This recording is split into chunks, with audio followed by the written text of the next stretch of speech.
नमस्कार। मैं आप लोग के बीच में एक बहुत ही इम्पोर्टेंट टॉपिक है, करंट अफेयर से रिलेटेड है, लेकिन इसको हम लोग पढ़ते किस में है बता देते हैं। पॉलिटी में पढ़ते हैं, ठीक है। पॉलिटी आप लोग जान भी रहे होंगे। पॉलिटी एक ऐसा सब्जेक्ट है, बहुत ही इंपॉर्टेंट है वो पॉलिटी पढ़ना। आप पॉलिटी में भी जो करंट अफेयर आजकल देख रहे हैं ना, जो भी राजनीति आप लोग देख रहे हैं, सब चीज़ किस में आ रहा है, पॉलिटी में ही आ रहा है, ठीक है। तो थोड़ा सा इसको ध्यान दीजिए। तो पॉलिटी का एक बहुत ही इंपॉर्टेंट टॉपिक है जिसको बोलते हैं कॉन्स्टिट्यूशनल अमेंडमेंट। Constitutional amendment. तो थोड़ा सा ध्यान दीजिएगा, ठीक है। और ये बहुत इंपॉर्टेंट है, अभी फिलहाल में ही अमेंडमेंट हुआ है, इसलिए ये थोड़ा जानना भी जरूरी है सबके लिए। किसी भी एग्जाम में पूछा जा सकता है, जो लोग तैयारी करते हैं उन लोगों के लिए खास है। देखिए क्या क्या है। जैसे चेक देखिए क्या दिया है, इम्पोर्टेंट फॉर ऑल एग्जाम दिखा है ना, इसको ध्यान दीजिएगा। और मैं आप सबके लिए बताना चाहूँगा, ये ऐसा नहीं है कि सिर्फ किसी एग्जाम के लिए, किसी भी एग्जाम के लिए। तो पहला क्या दिया है, 101st कॉन्स्टिट्यूशनल अमेंडमेंट 2016। देखिए CAA का मतलब होता है ना कॉन्स्टिट्यूशनल, इसका हिंदी हम बता देते हैं संविधान संशोधन। क्या बोलते हैं जी, संविधान संशोधन।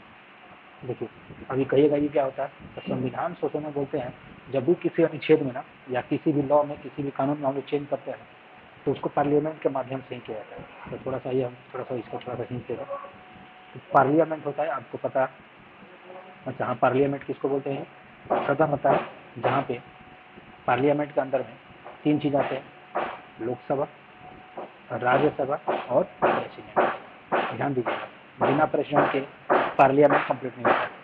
हम लोग पढ़ते हैं लोकसभा राज्यसभा ना, वो अलग बात है, जहाँ पे डिस्कशन होता है, लेकिन बिना प्रेसिडेंट से कोई बिल पार्लियामेंट कंप्लीट नहीं होता है हमारे इंडिया का। क्योंकि लोकसभा के द्वारा जो भी बिल पास किया जाता है, राज्यसभा के द्वारा जो भी बिल पास किया जाता है, प्रेसिडेंट का जब तक साइन नहीं होगा ना, तब तक वो लॉ नहीं बनता है, ठीक है। तो ये चीज़ जरूर याद रखिएगा। आइए, तो हमारा क्या है, कॉन्स्टिट्यूशनल अमेंडमेंट है ना जी, constitutional amendment.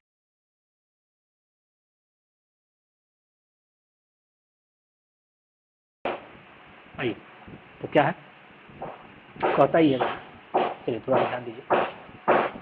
101st constitutional amendment 2016 कब हुआ था जी, 2016 में। किस चीज़ से रिलेटेड है, ये आपने सब पढ़ा होगा। GST आप लोग जानते हैं, सबको GST देता है। GST क्या बोलते हैं जी, good and service tax, goods and service tax. ध्यान दीजिएगा सब कुछ, टैक्स बोलते हैं इसको। तो GST आपको पता है ना कि GST 2016 में लागू हुआ था। आपको एक और चीज़ जान जाइएगा, ये मिड नाइट में लागू हुआ था, खबर है 12 बजे रात में, याद रखिएगा 12 को, ठीक है। 12 बजे रात में इसको, नाइट में इसको लागू किया गया था। उस टाइम के प्रेसिडेंट कौन थे, प्रणब मुखर्जी। आइए थोड़ा सा और करंट अफेयर होते हैं, प्रणब मुखर्जी, याद रखिएगा। क्यों, प्रणब मुखर्जी किसके कार्यकाल में प्रेसिडेंट बने थे, तो कांग्रेस के कार्यकाल में, ठीक। 102nd है, तो 102nd क्या कहता है जी, कॉन्स्टिट्यूशन अमेंडमेंट कब का हुआ था, 2018 में। ये क्या है जी, ध्यान दीजिएगा, NCBC, ठीक है। NCBC क्या होता है, सब सिंपल सा चीज़ है, जिसको हम लोग बोलते हैं शेड्यूल कास्ट, जो होता है शेड्यूल कास्ट के जो लोग होते हैं, जिसको हम लोग क्या बोल सकते हैं, इसका सिंपल से एक वर्ड हम लोग बोलते हैं। देखिए मैं इसका वही बोल रहा हूँ, अभी जस्ट मैं बताऊंगा इसको क्या बोलते हैं NCBC में। तब तक वन छोटा मैं आपको बता देता हूँ, माइंड से बस स्किप किया है, अभी जस्ट स्किप कर दिया, अभी आपको मैं बता दूंगा थोड़ी देर में, ठीक है। दिमाग में तुरंत आ जाएगा, हम बता देंगे, ठीक है। हाँ जी, इसको मैंने इसको बैकवर्ड क्लास कहते हैं, इतना तो हमको पता है। इसका फुल फॉर्म है नेशनल, हाँ याद आ गया, सॉरी याद आ गया, क्या बोलते हैं जी, नेशनल कमीशन बनाया गया है। कौन सा, नेशनल कमीशन, किसके लिए, फॉर बैकवर्ड के लिए, याद रखिएगा, फॉर बैकवर्ड क्लास के लिए, बैकवर्ड क्लास, याद रखिएगा इसको, ठीक है।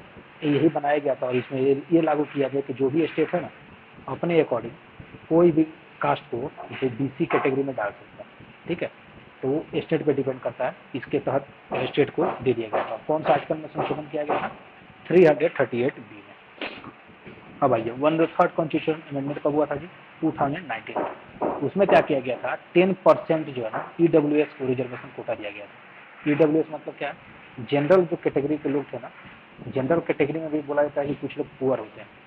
पुअर कहने का मतलब क्या हुआ, जिनके पास संपत्ति कम है, जिनके पास लैंड कम है, और कुछ कुछ कैटेगरिया है जिसके तहत हम लोग आते हैं ईडब्ल्यूएस में। ईडब्ल्यूएस क्या बोलते हैं, इकोनॉमिक वीकर सेक्शन। आइए लिख देते हैं, क्या बोलते हैं, इकोनॉमिक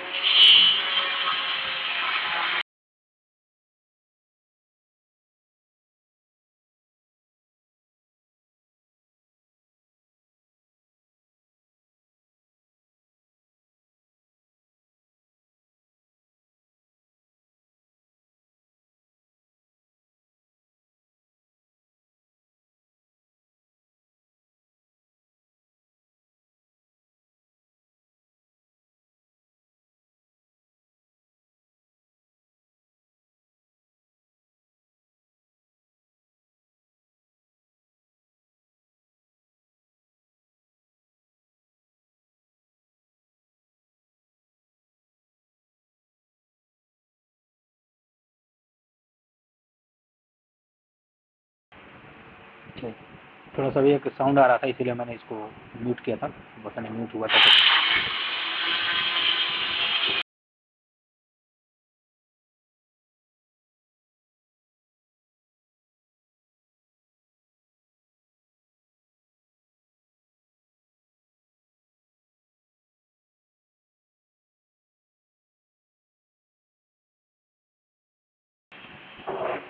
चलिए देखिएगा क्या है, इकोनॉमिक वीकर सेक्टर, ठीक है।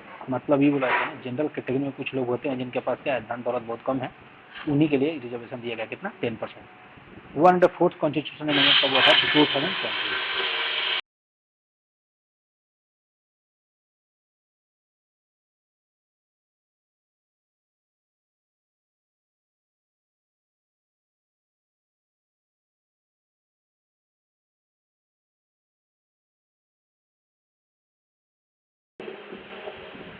देखिएगा कब हुआ था जी, 2020 में।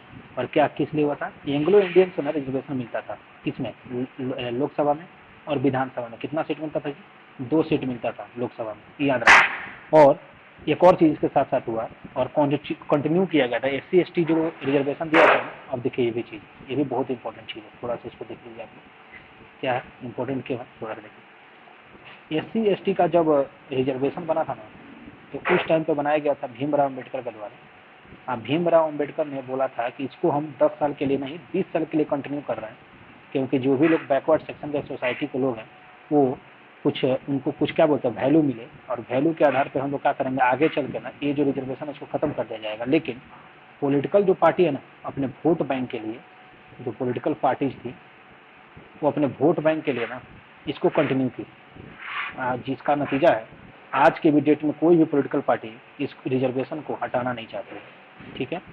कोई भी रिजर्वेशन को कैंसिल करना नहीं चाहती है, ठीक है।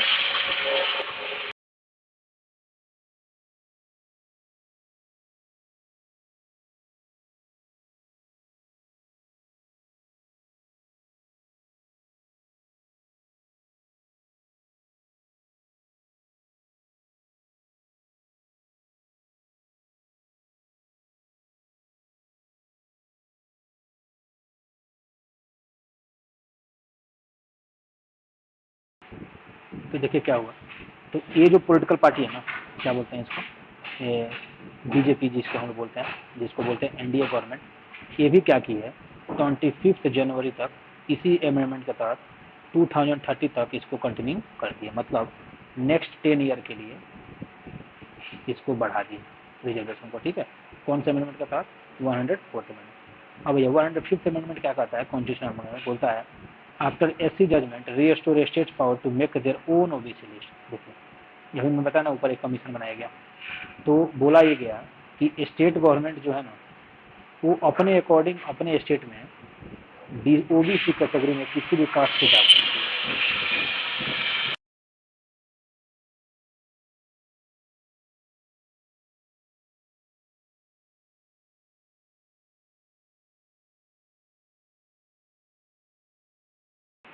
मतलब ये बोला ना कि अदर बैकवर्ड क्लास में इसको बोलते हैं, तो अदर बैकवर्ड क्लास में ना ओबीसी को क्या बोला गया था कि आप किसी को भी अपनी कैटेगरी में डालने के लिए उनको अनुमति दे दी गई उस स्टेट को। तो ध्यान दीजिएगा कौन कौन सा बताया मैंने, 101 GST, 102 NCBC national commission of backward classes, 103 जो अमेंडमेंट एक्ट है ईडब्ल्यूएस रिजर्वेशन के लिए, 104 एंग्लो इंडियन रिजर्वेशन के लिए, जिसमें लोकसभा और विधानसभा में क्या किया गया था, इनका सीट को हटा दिया गया था, मैंने रिमूव कर दिया गया कि अब कोई भी एंग्लो इंडियंस क्या वो उसको नहीं लिया जाएगा, रिजर्वेशन नहीं मिलेगा।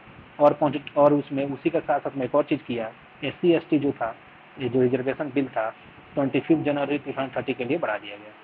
105 कॉन्स्टिट्यूशनल अमेंडमेंट क्या कहता है कि एससी का जजमेंट आया था, एससी का जजमेंट बोला ही था कि रीस्टोर करने के लिए कि सभी स्टेट के पास एक अपना पावर होगा और वो अपने पावर के अकॉर्डिंग किसी भी कास्ट को ओबीसी में वो इंक्लूड कर सकते हैं। ठीक है, तो आज के लिए इतना ही। होप कि अच्छा लगा होगा। ये देखिए बहुत अच्छा अच्छा पॉइंट हमने दिया है आपको सबको, तो बहुत अच्छा। आप इसको चाहे तो जैसे जैसे मैंने इसको टिक आउट किया आप इसको लिख भी सकते हैं। ठीक है, और लिख लीजिएगा तो आपके लिए बहुत ही बेहतर होगा। अपना एक नोट्स बनाइए हर एक चीज़ का। मैं हर एक चीज़ का क्या करूँगा ना, आप लोग को करंट अफेयर के माध्यम से उसको करा दूंगा। ठीक है, तो आज के लिए इतना ही। Thank you.